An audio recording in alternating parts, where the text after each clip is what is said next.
Hi everyone, good morning. Ma'am ngasidi akhoi Yenam makhongda har kanna happy. Ado mamana se hapa haure kwa asisina akhoigi santigi makuptuni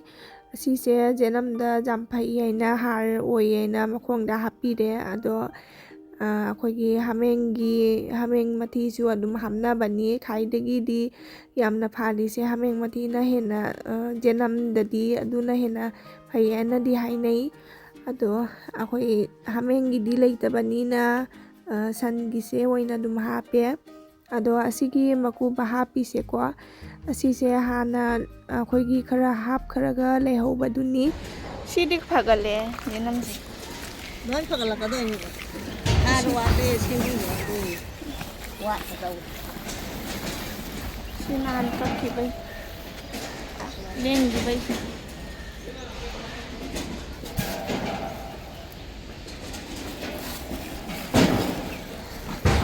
Mayam Yenam sisu harapi tai harap tradi Yenam se phaba wali aduga ising su phajana tawna chang naina dum chaibi tai aduga miyam akhoina hijang napi soigiba khotkiba adoi maku marang adum basichu siga Yenam da happa phai ado akhoisu adum happy ko adusu happy ni aduga miyam akhoi guest ki kanna langba haure makhada misu lakpa haunara mare khara khara tawna ado ujikse pung mapan budi lan khale haibu nungsa budi adum saba hogale inam da waisu adum nungsa budi sai mathakta na hena nungsa saba leichin thari jiksu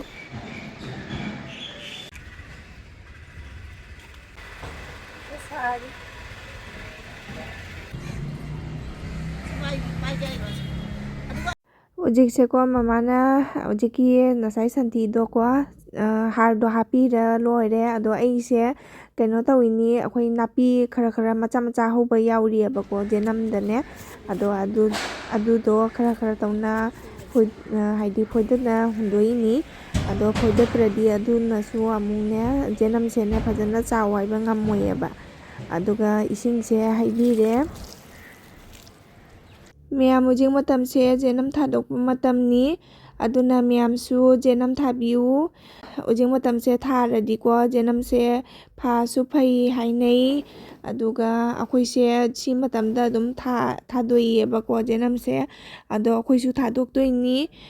do matam do jengaga matam sangba matamda thadoni aduga ising su chaiba lojare uji miyam asisina mitaigi ne film tawdori aina ne siga Guwahati club tane ngasi nungthin pung 4 dai hauni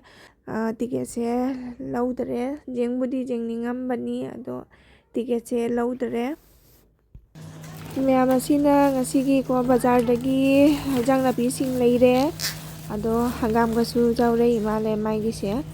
mana le ngasi se maigi di office leite ba ko aduna mana oina bazar se tawba chalure ado kai no su yam yaure fadigom ga su yaure male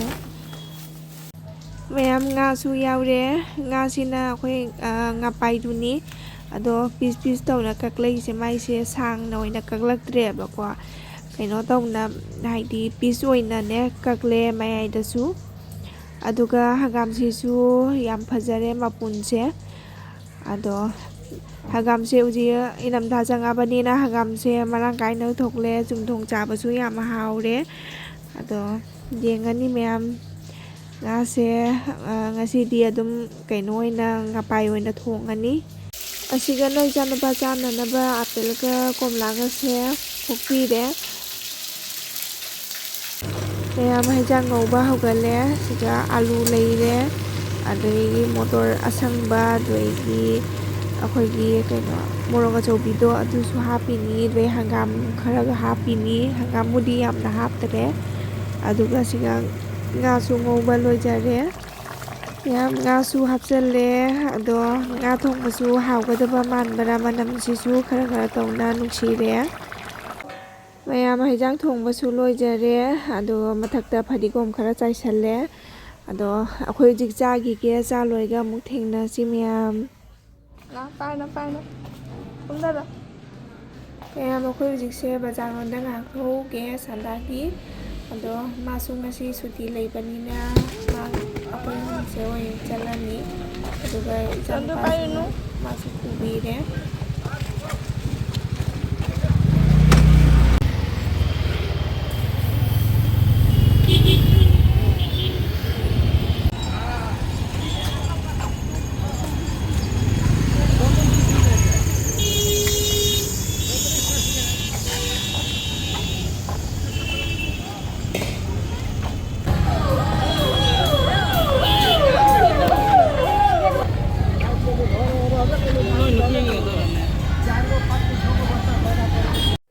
ꯃꯌꯥꯝ ꯍꯧꯖꯤꯛꯁꯦ ꯏꯪꯊꯝꯊꯥ ꯆꯪꯉꯛꯑꯕꯅꯤꯅ ꯑꯉꯥꯡꯁꯤꯡꯒꯤ ꯑꯅꯧ ꯑꯅꯧꯕ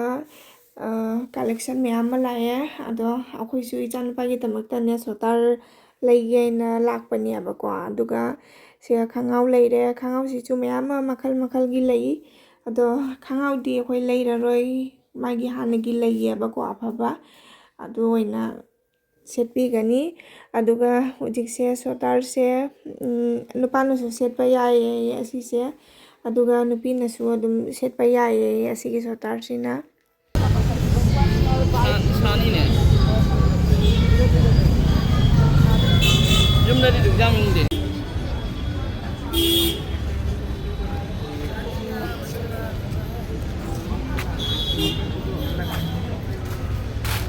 ꯆꯦꯟꯒꯅꯨ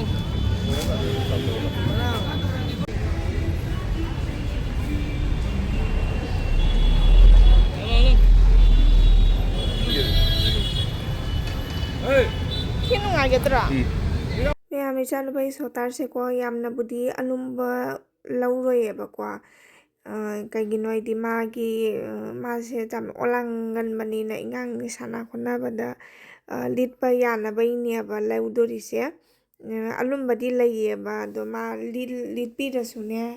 ꯃꯥ ꯍꯦꯛꯇ ꯂꯧꯊꯣꯔꯛꯏꯌꯦꯕ ꯐꯨꯔꯤꯠꯇꯣ ꯍꯥꯏꯗꯤ ꯁ꯭ꯋꯦꯇꯔꯗꯣ ꯑꯗꯨꯅ ꯌꯥꯝꯅꯁꯨ ꯑꯊꯥꯕ ꯂꯧꯔꯣꯏ ꯈꯤꯇꯪ ꯄꯥꯕꯅꯦ ꯑꯗꯨꯝ ꯌꯨꯝ ꯃꯅꯨꯡꯗꯗꯤ ꯌꯥꯝꯅ ꯏꯪꯗꯦ ꯑꯗꯨꯒ ꯃꯄꯥꯟ ꯊꯣꯛꯂꯛꯑꯒꯅ ꯈꯤꯇꯪ ꯏꯪꯕꯗꯣ ꯍꯦꯜꯂꯤꯑꯕ ꯑꯗꯨꯅ ꯃꯥ ꯌꯨꯝꯗꯁꯨ ꯑꯗꯨꯝ ꯂꯤꯠꯄ ꯌꯥꯅꯕꯒꯤ ꯑꯁꯨꯃꯥꯏꯅ ꯑꯄꯥꯕ ꯈꯔ ꯂꯩꯒꯦ ꯇꯧꯕꯅꯤ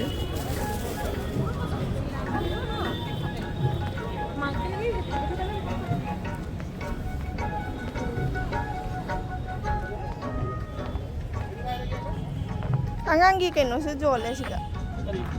ꯁ꯭ꯋꯦꯇꯔꯒ ꯀꯩ ꯃꯌꯥꯝ ꯑꯁꯤꯒꯤ ꯗꯨꯀꯥꯟꯁꯦꯀꯣ ꯑꯩꯈꯣꯏ ꯍꯥꯟꯅ ꯃꯃꯥꯡꯗꯁꯨ ꯆꯪꯈ꯭ꯔꯕꯅꯦꯕꯀꯣ ꯑꯗꯣ ꯑꯁꯤꯒ ꯌꯥꯝ ꯐꯖ ꯐꯖꯕ ꯑꯉꯥꯡꯒꯤ ꯁ꯭ꯋꯦꯇꯔ ꯑꯗꯩ ꯑꯍꯟꯒꯤꯁꯨ ꯄꯨꯝꯅꯃꯛ ꯌꯣꯜꯂꯦ ꯑꯗꯣ ꯑꯩꯈꯣই ꯑꯁꯤꯒ ꯑꯣꯏꯅ ꯆꯪꯉꯦꯀꯣ ꯑꯁꯤꯁꯦ ꯃꯥꯒꯤ ꯃꯅꯨꯡꯗꯗꯤ ꯌꯥꯝ ꯆꯥꯎꯏꯌꯦꯕꯀꯣ ꯑꯗꯣ ꯌꯦꯡꯃꯤꯟꯅꯁꯤ ꯃꯌꯥꯝ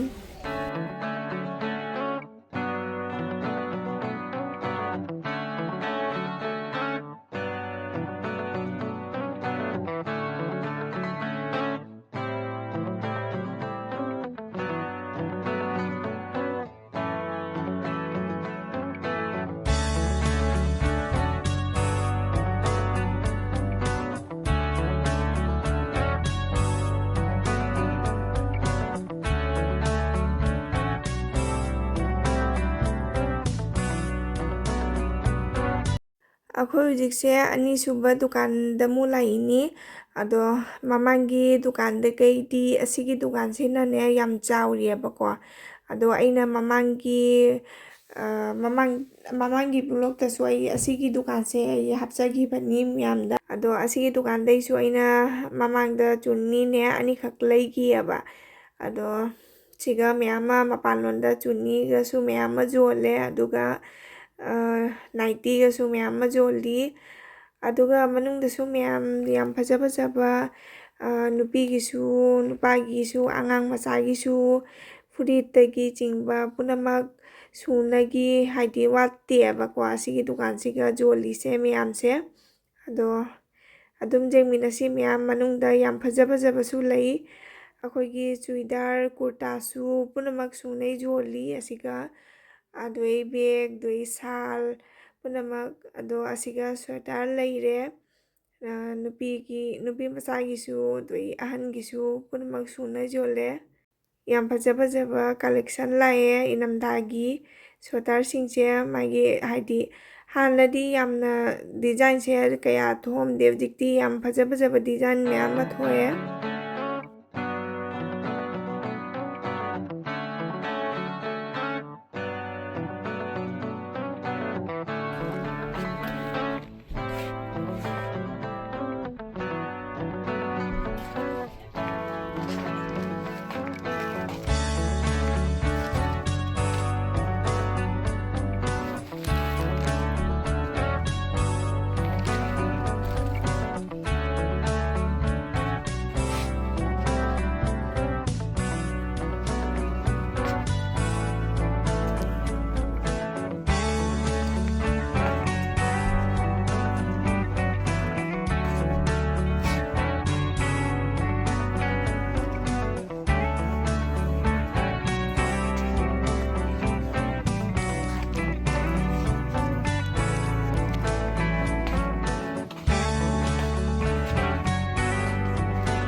ꯑꯁꯤꯅ ꯆꯥꯎꯒꯅꯤ ꯅꯠꯇ꯭ꯔꯥ ꯑꯁꯤꯁꯦ ꯆꯥꯎꯅꯤꯕ ꯆꯥꯎꯅꯤ ꯑꯗꯨꯗꯤ ꯆꯠꯂꯒ ꯑꯁꯤ ꯍꯥꯏꯅꯤꯡꯉꯤꯁꯦ ꯂꯧꯁꯤꯅꯦ ꯑꯗꯨ ꯑꯗꯨꯝ ꯂꯧꯔꯣ ꯁꯤꯅꯗꯤ ꯐꯖꯒꯗꯕ ꯃꯥꯟꯗ꯭ꯔꯥ ꯑꯃ ꯂꯧꯔꯣ ꯑꯃ ꯂꯧꯔꯣ ꯍꯥ দুটা দি দিও এইটো এটা আছে কিয়ানো হমদা আৰু ডাঙৰটো কিমান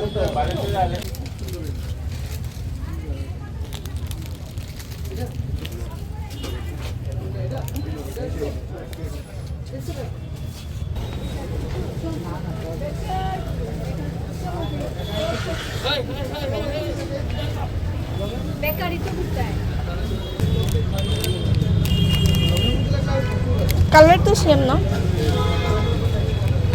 itu colour same mama ki ani to adi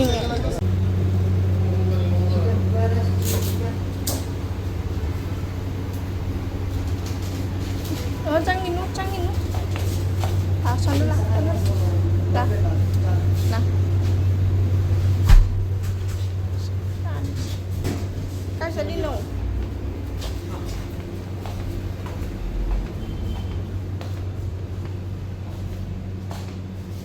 sama aja nggak?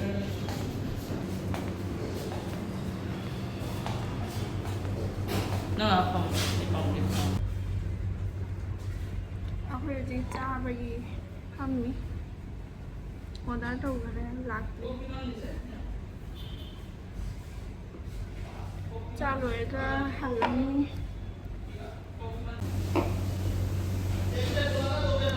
Ada ini na.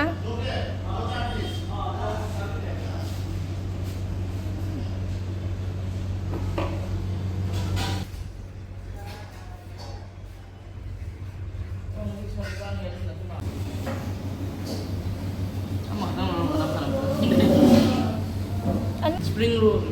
Spring roll. Ado ani ka sema sagi ra. Pikir apa ni? Kasar ini. Lao. Si normal. Kopi ta ke to ba kopi lai ramdre. Mak, kok ini?